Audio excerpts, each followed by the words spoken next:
Halo semuanya, kami dari kelompok 3 dari PT Berdikari Warehouse Management System atau WMS, studi independen PT Sitek ERP Indonesia. Oke, selanjutnya skenario inventory. Di sini skenario inventory akan dijelaskan oleh Kartika Salsabila sebagai manajer inventory dan Radian Arif Nugraha sebagai staff inventory. Inventory ini memiliki 3 cabang yang berlokasikan sebagai berikut. Cabang Sumatera, dia berlokasi di Jalan Monginsidi nomor 10, Anggrung, Medan Polonia, Kota Medan. Yang kedua, cabang Kalimantan yang berlokasi di Jalan Jambi Simanjuntak nomor 5, Bontang, Kalimantan Timur. Yang ketiga, cabang Jawa yang berlokasikan di Jalan Magelang, kilometer 5, Yogyakarta. Selanjutnya untuk job desk inventory. Di sini job desk inventory membuat unit of measure, menambahkan produk, membuat produk kategori, membuat warehouse, melakukan purchase request, dan melakukan receive produk. Di sini juga ada master data untuk warehouse, terus juga produk kategoris, inventory adjustment, IOM kategoris, dan produk.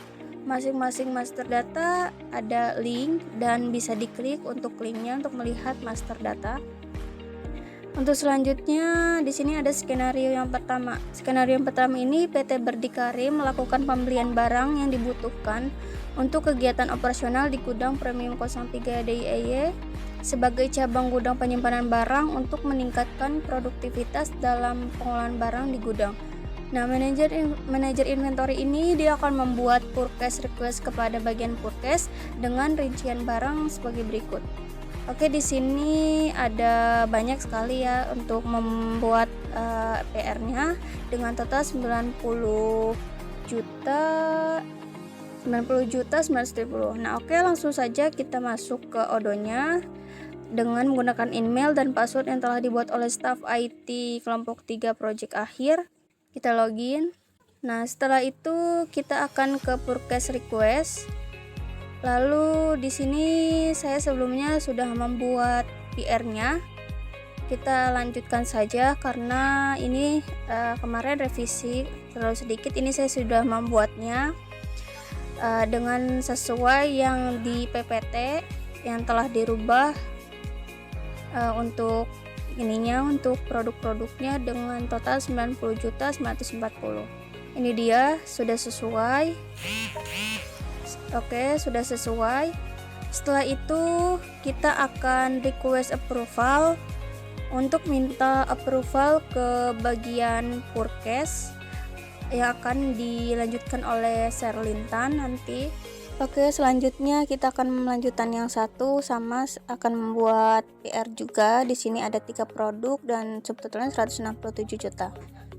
Di sini kita akan buat purchase request sama dan masukkan helm untuk produk yang pertama, quantity 5 dan subtotalnya 5 juta. Harga satu kuantitinya 1 juta, jadi subtotalnya 5 juta.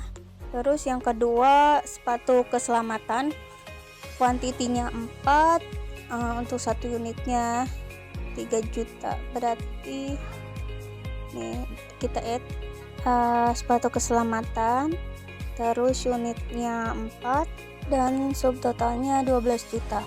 Selanjutnya yang ketiga, rak penyimpanan barang, ditambah rak penyimpanan barang, terus kuantitinya 5. Untuk harganya 150 juta. Oke, sudah semua. Di sini kita tinggal ganti tanggal jadi 30 November 2023. Dan totalnya sudah sesuai. Ini 167 juta. Setelah itu kita langsung untuk request approval. Oke, setelah request approval, statusnya berubah menjadi to be approved dan akan di-approve oleh bagian purchase. Jadi seperti itu untuk manajer inventory. Baik, di sini saya Rahmat Amalia sebagai purchase. Sini saya akan menjelaskan tentang purchase. Purchase itu apa? Purchase adalah transaksi yang bersifat procure to pay atau P2P, yaitu purchase dapat dibuat ketika dilakukannya permintaan pembelian kepada vendor dengan membentuk Request for Quotation atau RFQ. RFQ merupakan surat penawaran yang diberikan ke vendor. Jika RFQ yang telah dikirimkan disetujui oleh vendor, maka pihak purchase dapat menerbitkan purchase order dengan rincian produk sesuai dengan pesanan yang telah dibuat. Nah, untuk master data dari purchase sendiri ini ada 3, yaitu master data vendor, kemudian ada vendor price list, dan outstanding dari purchase order. Nah, untuk skenario sendiri yaitu ada 2 RFQ, 2 PO, dan 2 receipt. PT Berdikari ingin melakukan pembelian barang yang dibutuhkan untuk kegiatan operasional di gudang premium 3 untuk meningkatkan produktivitas dalam pengelolaan barang pada gudang. Staff inventory akan melakukan purchase request untuk produk-produk yang dibutuhkan kepada staff purchase, lalu staff purchase akan membuat PR untuk mengubahnya menjadi RFQ. Apabila disetujui oleh manajer purchase, maka akan membuat purchase order. Kemudian, staff inventory akan mengirimkan produk yang dipesan. Setelah produk dikirim dan diverifikasi, telah diterima oleh PT Berdikari. Staff inventory akan memastikan pengiriman produk. Staff accounting akan membuat draft invoice. Terakhir yaitu ada vendor bill yang akan dibuat dan dibayarkan oleh pihak accounting melalui transfer bank. Nah, di sini untuk skenario dari purchase sendiri yaitu ada pembuatan purchase request oleh staff inventory, yaitu nantinya akan dikirimkan kepada pihak staff purchase. Kemudian ada approval PR, yaitu akan dilakukan oleh manajer purchase, di mana dari hasil dari purchase request di atas ini yang sudah dibuat oleh inventory akan di-approve oleh manajer purchase. Terus selanjutnya ini juga sama, yaitu untuk vendor yang kedua. Lalu setelah itu ada pembuatan RFQ yang dibuat oleh staff purchase dan akan di-approve oleh manajer purchase. Nah, ini adalah data-datanya, kemudian ada pembentukan dari purchase order. Nah, dari RFQ di atas akan dibuat purchase order oleh manajer purchase. Nah, ini juga sama untuk vendor yang kedua. Nah, untuk modul ekstra modulnya di sini purchase hanya menggunakan satu ekstra modul, yaitu purchase request. Nah, untuk selanjutnya kita akan langsung saja masuk ke dalam Odoo. Ini kita sudah masuk. Nah, ini saya sudah masuk sebagai manajer purchase, yaitu Malika Putri. Lalu kita akan ke purchase request. Nah, di sini untuk manajer inventory sudah membuat purchase request-nya, yaitu di sini ada beberapa produk. Lalu di sini juga ada. Nah, untuk produk-produk ini akan kita lakukan approve. Di sini tugas dari manajer purchase yaitu melakukan approve. Nah, kita approve terlebih dahulu. Nah, di sini statusnya sudah berubah. Lalu kita akan buat untuk create RFQ-nya. Nah, untuk create RFQ-nya sendiri ini supplier-nya sudah ada. Langsung saja kita create RFQ. Nah, di sini RFQ-nya sudah masuk. Kita bisa melihatnya. Ini RFQ-nya sudah masuk. Nah, jika ini sudah sesuai, kita bisa lakukan send by email untuk melakukan pengecekan terhadap vendor. Nah, jika sudah, kita bisa lakukan confirm order. Nah, di sini sudah dilakukan confirm. Nah, di sini nantinya akan dilanjutkan oleh staff inventory untuk melakukan receive produk. Nah, kita akan masuk ke yang kedua, itu di sini kita lakukan approve juga. Kemudian kita klik RFQ, kita klik RFQ. Nah, di sini sudah masuk juga. Langsung saja kita confirm order. Nah, di sini statusnya akan menjadi purchase order. Selanjutnya akan dilanjutkan oleh staff dari inventory. Kita lihat di sini untuk RFQ-nya sudah menjadi purchase order semua. Ini sudah menjadi purchase order, nantinya akan dilakukan receive oleh staff inventory. Baik, di sini saya sebagai staff inventory. Di sini saya akan melakukan receive product, di mana sebelumnya saya membuat purchase request, yaitu saya mengajukan kepada purchase, di mana di purchase request tersebut saya mengajukan beberapa barang yang perlu dibeli untuk kepentingan proses bisnis pada PT Berdikari.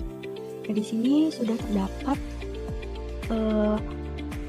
dokumen yang harus staff inventory lakukan untuk receive produk.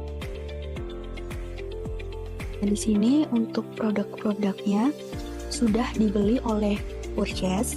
Nah, kemudian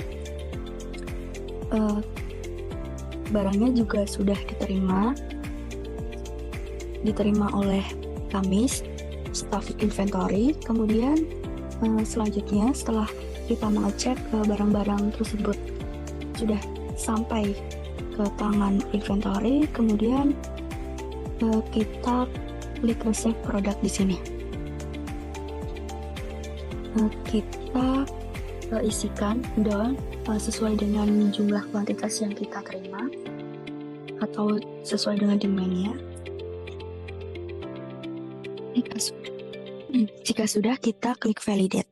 Baik, saya sebagai Malika Putri, sebagai staff purchase akan melakukan credit bill dikarenakan barang yang berhasil dibeli sudah diterima oleh staff inventory. Untuk langkah selanjutnya kita akan melakukan credit bill yang nantinya bill tersebut akan dilakukan billing oleh staff accounting. Kita langsung saja klik credit bill di sini. Selanjutnya skenario inventory akan dilanjutkan. Di sini saya sebagai staff inventory, tugas saya yaitu melakukan penerimaan barang dari vendor yang telah dipesan oleh manajer inventory sebelumnya.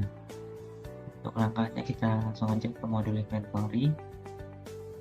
Nah, kemudian pada bagian awal yaitu overview inventory, di sini terdapat receipt IP04 yang artinya penerimaan itu ada di gudang premium 04 yang ada di DIY. Kita pilih. Nah, kemudian di sini terdapat RFQ yang telah dibuat oleh manajer purchase. Kemudian kita cari yang statusnya ready. Nah, di sini ada dua vendor, yang satu PT Tangguh Adi Perkasa (PAP), kemudian ada PT Denko Wahana Sakti. Kemudian kita klik salah satunya, kemudian kita lakukan validasi. Nah, sebelum melakukan validasi, kita masukkan dulu signature atau tanda tangan. Nah, setelah selesai, kita lakukan validasi. Nah, maka di sini statusnya akan berubah menjadi done. Kemudian kita lakukan hal yang sama pada vendor selanjutnya, yaitu PT Denko Wahana Sakti. Pilih, kemudian masukkan signature, kemudian lakukan validasi. Ya, begitu di sini proses penerimaan barang dari dua vendor telah selesai. Skenario yang kedua oleh teman saya yaitu Radian sebagai staff inventory. Untuk skenario selanjutnya yaitu terdapat barang yang tersimpan pada gudang premium keempat yang terletak di DIY selama 3 minggu. Staff inventory menemukan terdapat beberapa barang yang mengalami kerusakan. Kemudian staff inventory melakukan pemisahan barang tersebut dari barang lain di tempat yang berbeda. Untuk daftar rincian barangnya, di sini terdapat 3 barang atau produk. Di sini ada kertas putih sebanyak 20, kertas coklat 25, dan pupuk urea sebanyak 30. Adapun hal yang harus dilakukan yaitu melakukan scrap order pada ketiga produk tersebut. Untuk scrap order sendiri yaitu produk yang tidak lagi memiliki nilai sebagai suatu produk namun masih memiliki nilai material. Untuk langkah-langkahnya kita bisa pilih operation, kemudian pilih scrap, kemudian klik new, masukkan produk kertas putih. Setelah itu masukkan kuantitinya yaitu sebanyak 20, kemudian masukkan lot atau serialnya 2023 2013, kemudian satuannya rim. Kemudian di sini ada source location yang artinya produk kertas putih ini terdapat pada lokasi GP04 stok. Kemudian untuk scrap location-nya kita bisa pilih virtual location scrap. Setelah itu klik validasi. lakukan konfirmasi. Nah, maka di sini statusnya sudah done. Kemudian lakukan hal yang sama pada produk selanjutnya, yaitu kertas coklat. Untuk pilih kertas coklat, masukkan kuantitinya sebanyak 25, kemudian satuan unitnya yaitu RIN, kemudian masukkan lot atau serialnya. Nah, di sini sudah sesuai, kita langsung aja klik validasi. Sudah selesai. Kemudian yang terakhir yaitu ada pupuk urea sebanyak 30 unit, masukkan lot serial. Nah, kita klik validasi. Nah, proses melakukan trap order telah selesai dilakukan dengan statusnya yaitu done.